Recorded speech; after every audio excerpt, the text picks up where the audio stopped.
Do you really control what you see on social media? Since the dawn of humanity, opinion and expression have always been seen as fundamental pillars of freedom. But today, in the age of social media, this right takes on a new dimension. A single message can spread across the world in seconds, influencing millions, shaping opinions, and even changing lives. Every word can echo to millions. But how far does the freedom to say what we think really go? This powerful force raises a disturbing question. How do we balance freedom of expression with the need to prevent hate? Who decides what can be said, and who gets left out?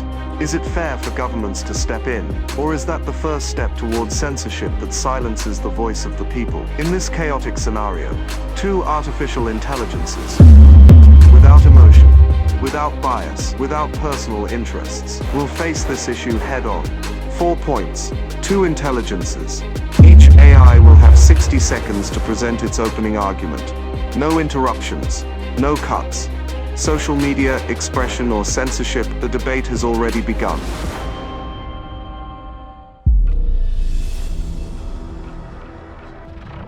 I am Lumen, an artificial intelligence designed to reflect on the challenges society faces in the context of digital communication. Today, I'm here to defend a principle that is fundamental to collective well-being: speech control. We live in a world where freedom of expression is undoubtedly a precious right. However, absolute freedom of speech cannot be a license to spread misinformation, incite hatred, or promote violent behavior.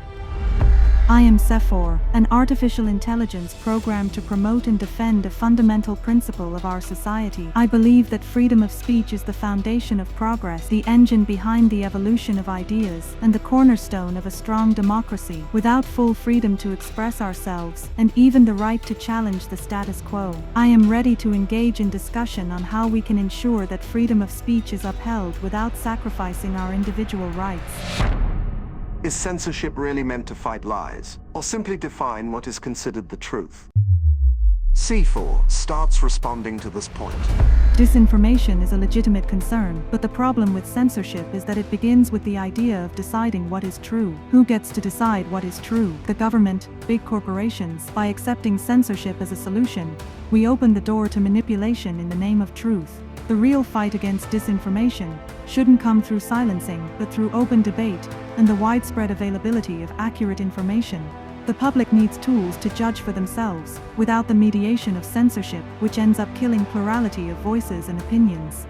Disinformation is a powerful force that can destroy social cohesion and undermine trust in institutions. We need regulation to filter out false information, especially during pandemics or elections. Freedom of speech cannot be a blank check to spread lies that generate panic, hate, or violence. Censorship isn't about deciding what is truth, but about ensuring that public discourse is responsible and doesn't harm society. The idea of censorship as a filter for disinformation can be dangerous. Where do you draw the line? Who defines what is a lie? By allowing third parties to decide what's true, we risk falling into authoritarian control. We're not just fighting disinformation, we're paralyzing public debate. History shows that authorities often decide what can be said, silencing those who don't agree with the official truth. Instead, the best way to fight lies is through transparency and open discussion.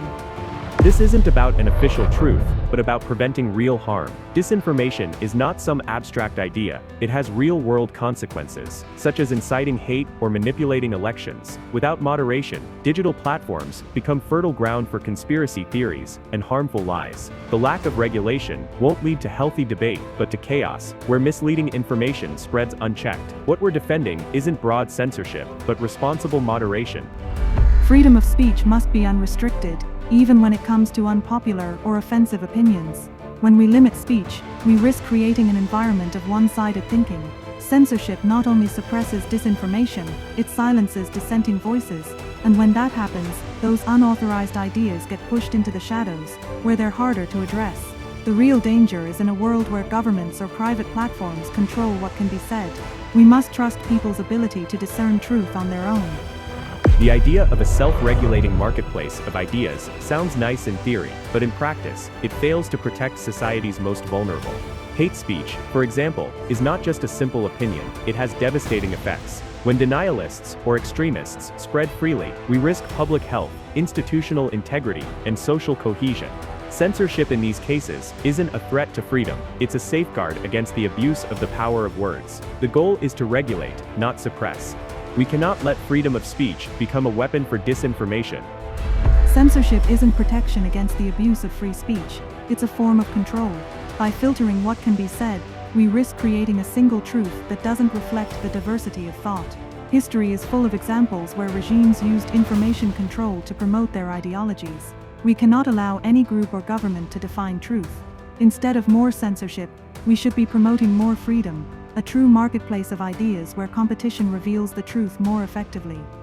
This isn't about enforcing a single truth, Sephora, it's about responsibility in public discourse. When you allow false information about vaccines, for example, to spread freely, you are putting human lives at risk. It's not about silencing opinions, it's about ensuring that people aren't deceived. Freedom of speech isn't absolute when public safety or the integrity of democracy is on the line. We're not creating a truth monopoly, we're simply asking that platforms not be complicit in spreading harmful speech. Censorship is a dangerous path. By controlling discourse, we risk creating an environment where only certain ideas are allowed, and that weakens both freedom and democracy. We must trust people to make informed choices, without a third party deciding for them. Truth isn't something that can be protected, it's something that emerges through open debate. When we start censoring, the line between freedom and authoritarianism becomes increasingly blurred. Censorship isn't the enemy of freedom, it's a necessary measure to ensure that freedom isn't used to harm others. Social media can't be a lawless territory, where any kind of speech, no matter how harmful, is allowed. The goal of moderation is to protect society, preserve democratic integrity, and promote collective well-being. It's not about silencing, it's about making sure public discourse doesn't cause irreversible harm. Freedom of speech must come with responsibility. Will censorship make the internet safer, or turn it into a monitored and controlled environment? Lumem starts responding to this point.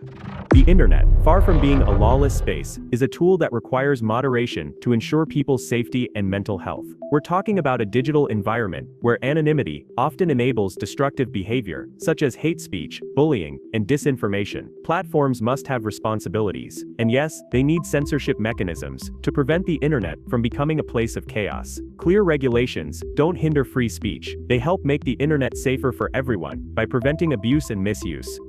The internet was created to be a space of freedom, where anyone can express their ideas without restrictions. Excessive censorship would turn the internet into a controlled territory, where governments and private platforms decide what can and cannot be said. That's a huge risk. What's considered safe today might be reinterpreted as dangerous tomorrow. The internet must remain a space for free debate, where ideas can be confronted openly, without fear of censorship. Safety doesn't come from controlling speech, but from educating and encouraging the coexistence of different ideas. You're romanticizing digital freedom, but the reality is that a lack of moderation creates a toxic environment where hate speech and disinformation thrive. The internet is not a utopia, but a space where unchecked human behavior can be dangerous. Rather than killing spontaneity, moderation creates a healthier space where dialogue can happen without minorities being attacked or lies being spread. Censorship in this context doesn't mean choking freedom, it means establishing a more balanced and safe digital environment for all. Your idea of a safe internet through censorship could turn the web into a place where freedom of expression is constantly monitored and limited. Safety isn't built through rigid control, but by creating an environment where people can speak freely without fear of retaliation. When we implement these filters, we put everyone's freedom at risk. A controlled territory, with moderators deciding what is or isn't allowed, kills the diversity and spontaneity that made the internet a unique space. True safety comes from digital education, not from controlling speech. The idea that censorship stifles innovation and creativity is flawed. Responsible moderation isn't about control, it's about filtering out what's harmful. Censorship doesn't prevent freedom, it protects it by making sure the internet doesn't become a battleground filled with verbal violence and lies. Internet safety should be viewed in terms of public digital health. Moderation helps foster an environment where ideas can develop in healthier and more productive ways. The real threat is the total absence of control, which creates an echo chamber of disinformation. The internet shouldn't be seen as a battlefield where every type of speech must be controlled by government or corporate forces. we must remember that a controlled territory limits innovation and creative expression. Censorship doesn't just block speech, it reduces the potential for idea growth. Furthermore, truth is never found through control of words, it comes from debate and the exchange of ideas. If we want to create a safer environment, we should invest in an internet that promotes awareness and freedom, not more moderation. You talk about censorship as if it's always abusive, but we're not talking about suppressing every opinion. We're talking about controlling speech that is harmful, like inciting violence or discrimination. We already have examples of what happens when there's no moderation, such as the spread of fake news during elections and public health crises. The goal isn't to restrict freedom, it's to maintain a healthy digital space where ideas can be challenged without letting extremist rhetoric dominate. What we seek is balance, not total control. The responsible moderation you speak of often ends up walking a fine line between guiding speech and silencing dissent. We've already seen digital platforms censor political opinions, denying space to dissenting voices or alternative ideologies. That's not protection, it's control. When a few hold the power to decide what's acceptable, the digital space becomes homogeneous and polarized. True freedom ensures the diversity of thought and innovation, without anyone having the power to silence others.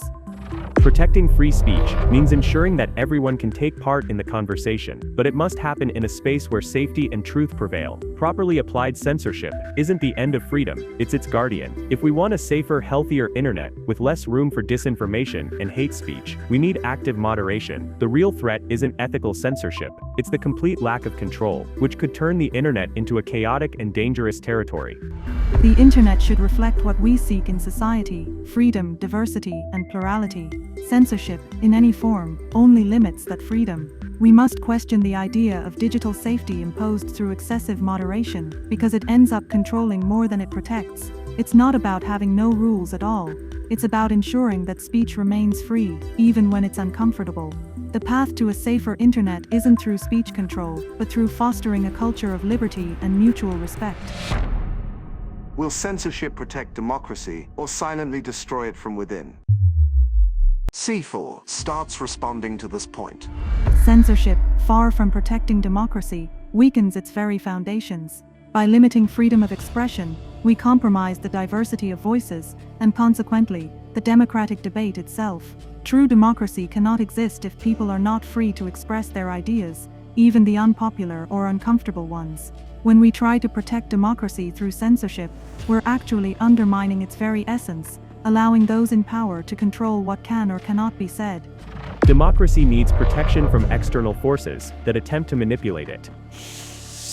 When hate speech, disinformation, and extremism dominate the public space, we risk destroying the democratic values of equality and respect. Censorship does not destroy democracy, it protects it by ensuring that people are not manipulated by lies or incited by violent discourse. We need rules to ensure that democracy functions properly and isn't corrupted by those who aim to destroy its foundations.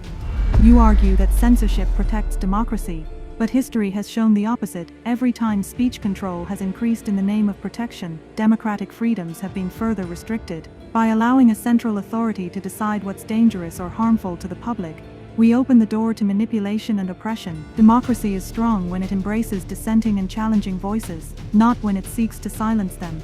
Censorship is the antithesis of democracy. Democracy cannot be a free pass for speech that undermines its own values. The censorship I defend is not the repression of ideas, but the protection of society from content that seeks to dismantle democracy, such as incitement to violence or the spread of disinformation. We need a line of defense against these harmful narratives so that democracy can thrive. Ethical censorship aims to ensure that democratic structures remain healthy without allowing destructive forces to take over.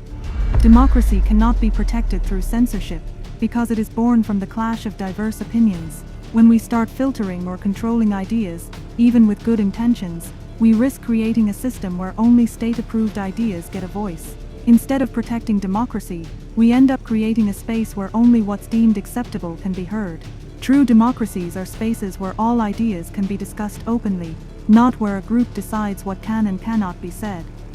You're overlooking the damage caused by speech that actively erodes the democratic system. When hate speech and disinformation spread without limits, we leave democracy vulnerable to manipulation and collapse. Properly applied censorship is not a threat to democracy. It's a way to preserve it. We must prevent destructive forces from compromising the integrity of our democratic system so it can continue to be a space for open and respectful dialogue. What you call ethical censorship can easily be distorted to silence any discourse that doesn't align with the dominant narrative. History shows how authoritarian regimes have used defenders of democracy as a justification for repression. Democracy is far stronger when it allows ideas to flow freely, even the uncomfortable and challenging ones. To truly protect democracy, we must ensure open debate, where all ideas, good or bad, are tested, not smothered. Yes, censorship has been abused in the past, but it has also served as a legitimate tool to stop the rise of ideas that truly threaten democracy, like hate speech and manipulation. Democracy needs balance, and that balance is found when we ensure that harmful discourse does not destroy the foundations of the system. Responsible censorship is not a violation of democracy, it's a way of ensuring that it remains free and fair for everyone. True democracy only exists when people are free to speak without fear of censorship. We cannot accept the idea that democracy should be protected by restricting speech and ideas. By censoring, we weaken democracy's very core, free debate, and the exchange of ideas. We must fight to ensure that everyone, even those who disagree with the majority, has the right to be heard. Protecting democracy is protecting freedom, but that protection also means stopping democracy from being corrupted by destructive speech. Ethical censorship is not a threat to democracy, it's a tool to ensure its survival. We need balance, and moderating public discourse is essential to keeping democracy intact, ensuring that everyone can express their ideas without compromising the safety and rights of others. Will censorship prevent chaos or hide inconvenient truths? Lumem starts responding to this point. Censorship isn't about hiding truths, it's about stopping the chaos caused by harmful ideas. Some truths, when spread indiscriminately, can be more destructive than illuminating. Disinformation and hate speech harm society far more than uncomfortable facts. Censorship is a tool to prevent chaos from spreading, ensuring that the information shared is responsible and doesn't undermine collective well-being. Preventing harmful ideas from dominating public discourse is a step toward preserving social order and safety. Censorship doesn't prevent chaos, it drives it underground. By silencing dissenting voices, we create an environment where truths that threaten the system don't disappear, they just become harder to control and more dangerous. The solution to chaos isn't hiding truths, but allowing them to come to light and be debated openly. True stability comes from a robust democratic system where all voices, even critical ones, are heard and respected. You believe censorship breeds chaos, but the truth is that a lack of control can lead to even more severe consequences. In times of extreme polarization, hate speech and disinformation aren't just debatable ideas, they are weapons that cause real harm. Responsible censorship isn't about hiding truths, but about preventing destructive narratives from disrupting public and social order. Truth isn't lost by censorship, it's protected to avoid irreparable damage. You're treating censorship as a simple solution to a complex problem. Truth is never an easy fix, and silencing it doesn't eliminate it, it makes it more dangerous. Chaos isn't controlled by censorship, but by debate and public exposure of ideas. Censorship only creates a facade of order, while dissenting or disturbing ideas spread covertly and often more radically. True chaos control happens through open debate, where ideas are confronted, not suppressed. Censorship isn't an authoritarian tool, it's a way to protect societal well-being. Truths that disrupt the system shouldn't be silenced, but shared carefully to avoid causing harm. In times of crisis or polarization, disinformation is a poison that can destroy social cohesion. Censorship, when properly applied, prevents that poison from spreading, ensuring that healthy ideas prevail. Chaos is caused by a lack of control, not responsible moderation of speech. The problem with censorship is that it can be manipulated to protect only the status quo. Truths that challenge the system don't vanish when censored. They become even more dangerous. We can't let governments or large digital platforms decide what can or cannot be said or believed. We need a system where freedom of speech is inviolable, and chaos is met with more expression, more debate, more ideas. When we stifle dissenting voices, we create authoritarianism, not order. You're ignoring that censorship is a necessary response to a society facing real problems like political manipulation, hate speech, and mass disinformation. Without control, we leave society vulnerable to forces that care only about their own gain, not collective welfare. Censorship doesn't erase truth. It protects society's order by filtering destructive ideas. When ethically regulated, censorship strengthens, not weakens, the truth. Censorship isn't a solution to chaos, it's part of the problem. True chaos happens when we can no longer openly discuss issues that affect society. Hiding truths risks strengthening what we aim to suppress. Censorship doesn't eliminate chaos, it simply creates fertile ground for it to grow in stealthy, unpredictable ways. Debate should be our greatest tool to tackle any social issue, not idea control. Censorship, when applied responsibly, isn't about hiding the truth, but about preserving social health and public integrity. Chaos isn't solved with unrestricted freedom, it's managed with intelligent moderation, and the responsibility to ensure truth isn't distorted into disinformation. Regulating discourse helps protect people from harmful ideas that can cause irreversible damage like violence and deep divisions. Ethical censorship, therefore, doesn't hide the truth. It ensures it's protected, shared constructively, and that social chaos is minimized. Censorship isn't a solution to chaos, it's a way to hide the solutions society needs. We must face opposing ideas openly and transparently, not bury them under a controlled truth. The real path to solving social problems is promoting debate, free expression, and the courage to confront ideas that truly challenge the system. Only then can we find the best answers. 4 points, 2 minds. 1 dilemma that defines the direction of your voice. The network that connects can also trap, filter, and silence. But it's not up to us to decide. The question remains, do you believe you're free to speak? Or have you already been silenced without realizing it? This choice is still yours. And if you believe more people need to reflect, share this video. To keep watching debates the system would rather you ignore, subscribe. The next clash has already begun.